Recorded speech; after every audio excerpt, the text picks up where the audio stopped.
Hi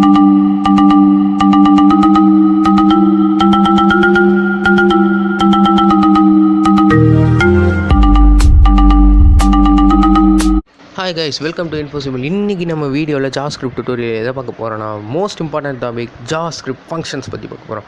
நீங்கள் ஏற்கனவே Python, Java, C++ இதில் ஏதோ ஒரு ப்ரோக்ராமிங் லாங்குவேஜஸ் தெரிஞ்சிச்சுன்னா அப்போனா உங்களுக்கு ஏற்கனவே தெரிஞ்சிருக்கும் ஃபங்க்ஷன்னா என்னென்னு.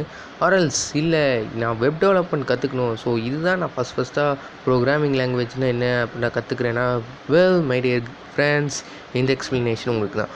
ஃபர்ஸ்ட், ஃபங்க்ஷன்னா என்னென்னா, a function is a block of code design to perform a particular task. ஒரு பர்டிகுலர் டாஸ்க்கை செய்யறதுக்காக ஒரு பிளாக் ஆஃப் கோட் கொடுத்து அதை டிசைன் பண்ணுறது தான் ஃபங்க்ஷன் அப்படின்பாங்க. ஓகேங்களா?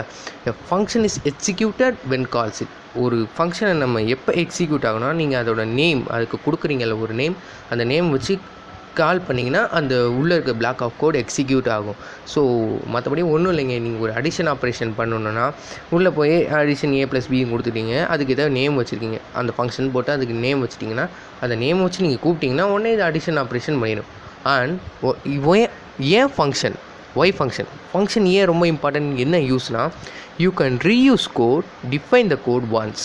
அதாவது ஒரு டைம் நீங்கள் டிஃபைன் பண்ணிட்டீங்கன்னா அந்த கோடை மறுபடியும் எத்தனை டைம் வேணால், இன்ஃபனைட் டைம்ஸ் அந்த ஃபங்க்ஷன் நீங்கள் யூஸ் பண்ணிக்கலாம். ஸோ இப்போ நான் அடிஷன் ஆப்ரேஷனே வச்சுக்கோங்களேன், A+B, இந்த A+Bயை ஒவ்வொரு டைமே ஒரு 7-8 டைம் பிரிண்ட் பண்ணணுன்னா வைல் லூப் யூஸ் பண்ணுவோம், ஃபார் லூப் யூஸ் பண்ணுவோம், இல்லைனா அதே காப்பி பேஸ்ட் பண்ணிட்டு நிறைய டைம் இது பண்ணிட்டுருப்போம். பட் இதோட ஒரு நல்ல மெத்தட் இருக்குது, தட் இஸ் ஃபங்க்ஷன். ஒரு டைம் ஃபங்க்ஷன் கீவேர்டை வச்சு அது நீங்கள் ஒரு டைம் அதுக்கு நேம் கொடுத்து என்ன பண்ணணும்னு சொல்லிட்டிங்கன்னா, ஃபங்க்ஷனோட நேமை நீங்கள் கால் பண்ணாலே போதும், அது உடனே வேலையை செஞ்சிடும். ஸோ ஃபங்க்ஷன் நேமை ஒரு எத்தனை டைம் பண்ணணுமோ அத்தனை டைம் கால் பண்ணிக்கலாம். And you can use the same code many time with different argument to produce different result. அதாவது நீங்கள் ஒரே ரிசல்ட் வேறு மாதிரி இருந்தாலும் வேறு மாதிரி பிரிண்ட் பண்ணலாம். ஸோ ஓகே, இப்போ நம்ம ஃபங்க்ஷனோட சின்டாக்ஸ் போயிடலாம். ஜஸ்ட் ஃபங்க்ஷன்ற அந்த ஆர்குமெண்ட் நேம் கொடுத்துருங்க. ஸோ இதுதான் அந்த சின்டாக்ஸ் ஃபங்க்ஷன். அந்த ஃபங்க்ஷனுக்கு ஏதாவது ஒரு நேம் கொடுத்துருங்க. அந்த கேர்லி பிரேசஸ்க்குள்ளே தான் நீங்கள் போடுற ப்ரோக்ராம் இருக்கணும்.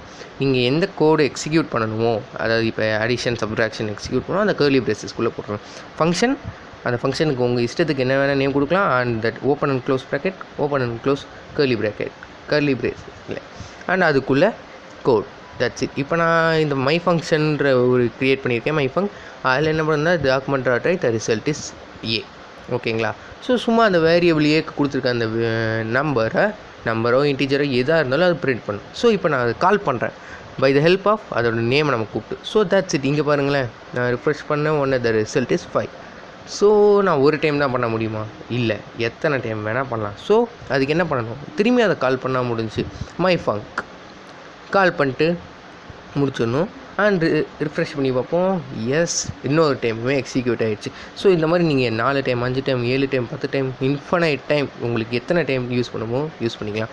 ஓகே, ஃபங்க்ஷனோட ஒன் ஆஃப் தி இதுதான். ரெண்டாவது யூஸ் என்னதுன்னா, ஒரே ஃபங்க்ஷனை வச்சு டிஃப்ரெண்ட் ரிசல்ட்டை நம்ம ப்ரொடியூஸ் பண்ணலாம். ஃபார் எக்ஸாம்பிள், இப்போ நான் இங்கே வெறும் ஏவை பிரிண்ட் பண்ணியிருக்கேன், இதில் ஒரு அடிஷன் ஆப்ரேஷன் பண்ணணும். அது மட்டும் இல்லாமல் AB 2 நம்பரை நான் கொடுத்து அடிஷன் ஆப்ரேஷன் பண்ணால் பேராமீட்டர்னு ஒன்று இருக்குது. தட் இஸ் அந்த மை ஃபங்க் நேம் கொடுத்துருக்கீங்கல்ல, அதுக்கு இந்த ப்ராக்கெட்டில் உங்கள் பேராமீட்டர் கொடுத்துடணும். பேராமீட்டர்ன்றது என்னென்ன கொடுக்குறீங்களோ, இதுக்கு முன்னாடி நம்ம அங்கே கண்டிஷன் கொடுத்துருந்தோம். பட் பேராமீட்டர்ன்றது அந்த கொடுத்துருக்க வேல்யூவை ஃபங்க்ஷனுக்குள்ளே எடுத்துகிட்டு என்ன பண்ணணுமோ அதை கொடுத்துக்கலாம். ஸோ இப்போதைக்கு நான் மை ஃபங்க் num1, num2, அதாவது அந்த ப்ராக்கெட்டுக்குள்ளே கொடுக்குற பேர் அழிச்சு கூப்பிட்டாங்கன்னா அதை num1, num2 நான் எடுத்துக்குவேன். And where total equal to num1 + num2, அதை ரெண்டு நான் ஆட் பண்ணி டோட்டல்ன்ற வேரியபிளில் ஸ்டோர் பண்ணிக்குவேன். ஸ்டோர் பண்ணி டாக்குமெண்ட் ரைட் அதை நான் பிரிண்ட் பண்ணுவேன். ஓகேங்களா? ஸோ இப்போ என்ன பண்ணணுன்னா, அந்த பேராமீட்டர் num1, num2ல் நம்ம என்ன வேல்யூ கொடுக்கணுமோ அங்கே கொடுத்துடலாம். ஸோ மை ஃபங்க் கூப்பிட்டுட்டீங்க, இங்கே பாருங்கள், num1 எனியாக இருக்கணும், num2 எனியாக இருக்கணும். இந்த 2 பேராமீட்டர் இது கண்டிப்பாக கேட்டுக்கிட்டே இருக்கும். ஸோ இந்த பேராமீட்டருக்கு நான் ஏவும் பியும் கொடுத்துறேன்னு வச்சுக்கோங்களேன். That's it. இப்போ பாருங்கள், 5 + 6 எவ்வளோ வரும்? 11. ஸோ பிரிண்ட் ஆகிடுச்சு. That's it. சூப்பர். நீங்கள் பேராமீட்டருக்கும் கொடுத்துக்கலாம், நம்பர் கொடுக்கலாம், இன்டிஜர் கொடுக்கலாம், ஃப்ளோட் கொடுக்கலாம், டபுள் கொடுக்கலாம், ஸ்ட்ரிங் கொடுக்கலாம், பூலியன் கூட கொடுக்கலாங்க. ஸோ 2 பேராமீட்டர் மட்டும் இல்லை, 4-5 பேராமீட்டர் கூட கொடுக்கலாம். அண்ட் நீங்கள் வித்தியாசமான ரிசல்ட் இப்போ பிரிண்ட் பண்ணலாம். பாருங்களேன், மை ஃபங்க் A, B பதிலாக இப்போ நான் C, Dன்னு ஒரு வேரியபிள் க்ரியேட் பண்ணியிருக்கேன், அதையும் நான் கொடுப்பேன். வேறு என்ன டி கொடுக்கலாம், மை ஃபங்க் டி.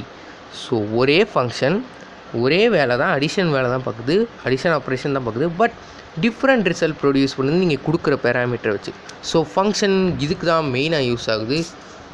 ஒரு டைம் டிஃபைன் பண்ணுங்கள், எத்தனை டைம் வேணால் கால் பண்ணுங்கள், டிஃப்ரெண்ட் டைம் ரிசல்ட் க்ரியேட் பண்ணலாம்.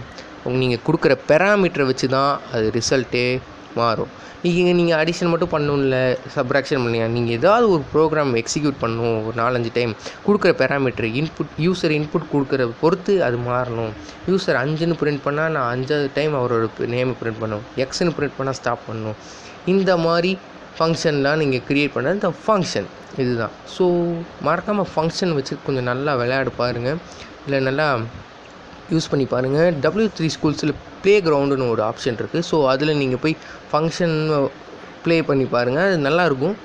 அவங்க கொஞ்சம் அனிமேஷனாகவும் சொல்லி தருவாங்க, அனிமேட்டடாகவும். ஓகே, ஃபங்க்ஷனில் இன்னொரு இது இருக்குது, தட் இஸ் நீங்கள் வேல்யூ இருக்குது, அது எனக்கு பிரிண்ட் பண்ண தேவையில்லை, எனக்கு அது ரிசல்ட்டை எனக்கு கொடுத்தா போதும். அந்த ரிசல்ட்டை நான் வச்சு வேறு ஏதாவது கொண்டு வரணும்னா, தட் இஸ் ஃபங்க்ஷனில் ரிட்டர்ன் கீவேர்டு ஒன்று இருக்குது. ரிட்டர்ன் கொடுத்துட்டு நீங்கள் கொடுக்க வேர் டோட்டல் ஈக்குவல் num1 + num2 இருக்குல்ல. ஸோ வேர் டோட்டலை நீங்கள் ரிட்டர்ன் கொடுத்துட்டிங்கன்னா அது வேரியபிளில் ஸ்டோர் பண்ணணும். So where result equal to my func of a, b.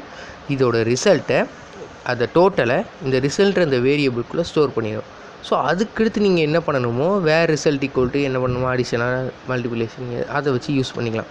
So ஒரே இதான், எனக்கு பிரிண்ட் பண்ண தேவையில்லை, எனக்கு அந்த ரிசல்ட் வந்தால் போதும். அதை ஃபெச் பண்ணிட்டு நான் எனக்கு வேறு வேலை இருக்குது, அதை மல்டிப்ளை பண்ணணும், டேட்டா பேஸில் ஸ்டோர் பண்ணணும் அப்படின்னு இருந்துச்சுன்னா, ஸோ ரிட்டன் கீவேர்டு யூஸ் பண்ணி அந்த டோட்டலை ரிட்டன் கீவேர்டு கொடுத்து ஏதோ ஒரு வேரியபிள் ஈக்குவல் கொடுத்து அந்த வேரியபிள் நேமில் ஸ்டோர் பண்ணிக்கோம். That's it guys. வீடியோ எதாவது புரியலனா கமெண்ட் செக்ஷனில் கேளுங்க, டெலிகிராம் சேனலில் கேட்குறேன், மறக்காமல் சால்வ் பண்ணுறேன். குட் பாய்.